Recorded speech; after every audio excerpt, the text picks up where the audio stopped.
have my lunchbox here. Greetings, Pepin Falcons, and welcome to another edition of Math is More Than Fun at Pepin. I am your host, Mr. Newber.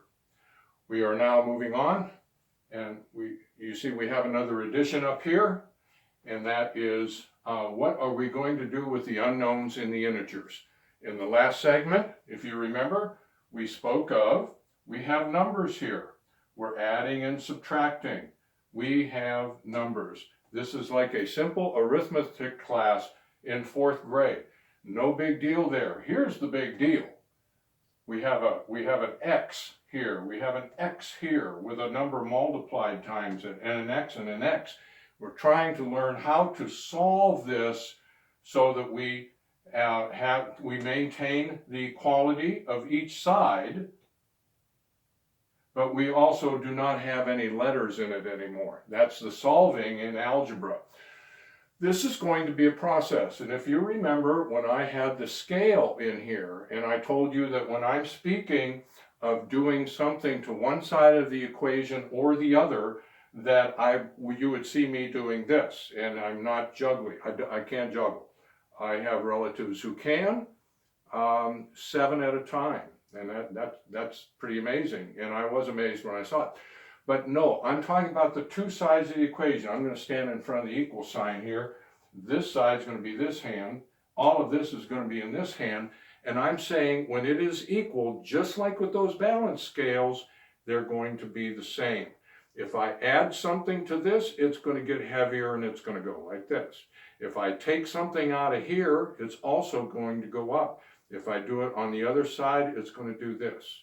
All right? So we want it to remain equal because of our goal. The goal here is going to be x equals something. Remember the goal, very simply, the goal is x equals. And if you remember, the way I come up with that is I'm looking at this and I know what all this stuff is, except for that. I don't know what that is. That is an unknown. I don't know it. That's an unknown. All right? These obviously are integers or numbers, if you like. So what this video is dedicated to working with you on this and speaking of these terms and not knowing that it is the unknowns and the integers, but not keeping ourselves at a high level of discussion. If all you want to do is solve that, there is a solution to this. Let's use easy terms to do the math.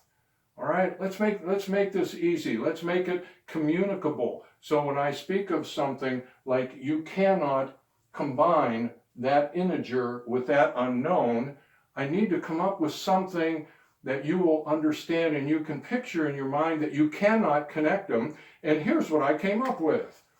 Our unknowns are going to be known as apples,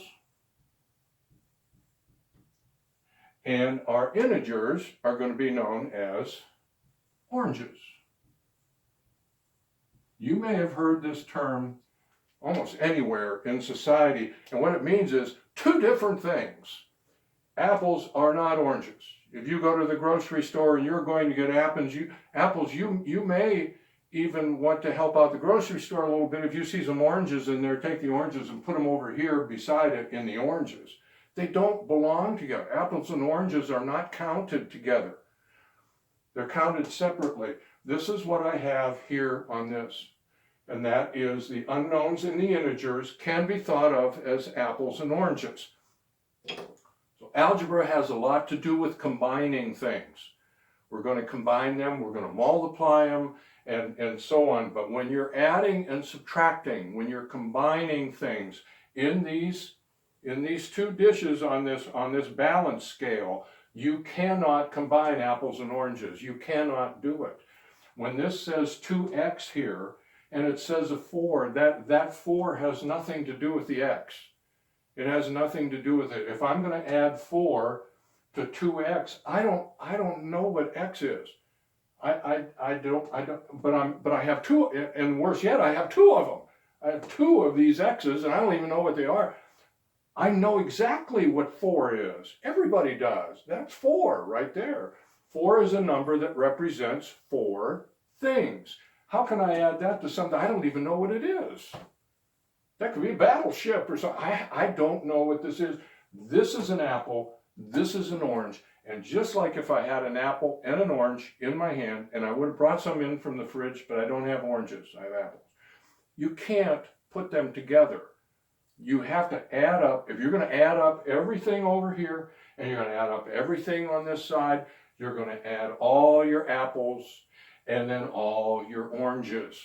If you went to the grocery store and they put all the fruit in one bin, you would complain on your way out. First of all, you probably wouldn't buy any of it, and you'd complain. And I'm talking the bananas, the pineapples, the peaches, the grapes, all of it all in one bin.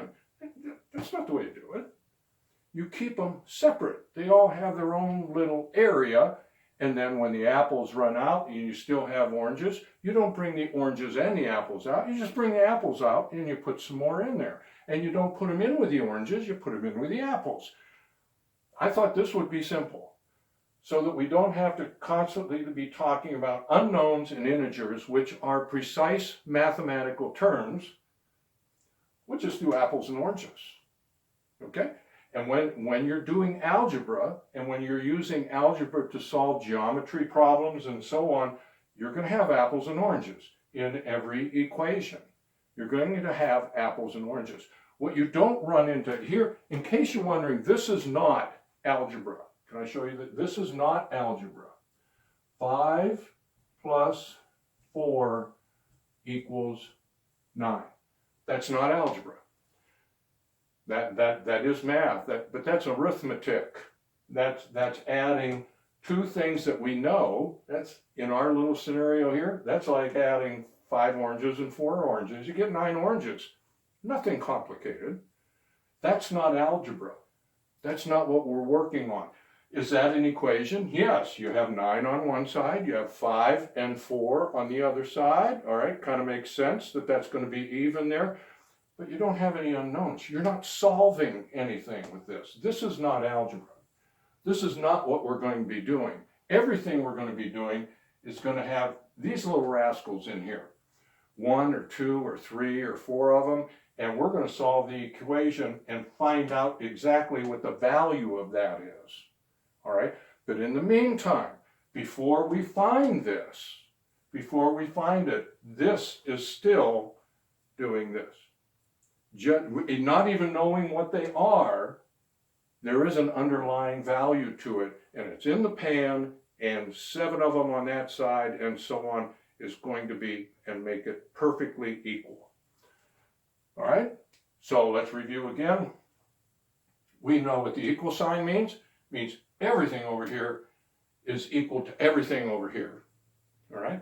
We're going to use our goal. We're going to identify the goal. We're going to find what it is in here that we're looking for, and we're going to isolate it down here. And then we're going to think of this stuff as 2 things that cannot be combined. If you don't like apples and oranges, that's fine. You can do battleships and tanks if you want to, whatever you want to do. I'm letting you know when I say apples and oranges, when I'm showing you, you can't do this particular procedure, even though you're looking at it and you might want to, and you can't do it because you can't combine apples and oranges. You'll know exactly what I'm talking about. We're only working with 2 things, unknowns and integers. Okay? Is that good? The next one's going to be fun because we're actually going to put an equation up here and start working on it. All right? I'll see you in the next video.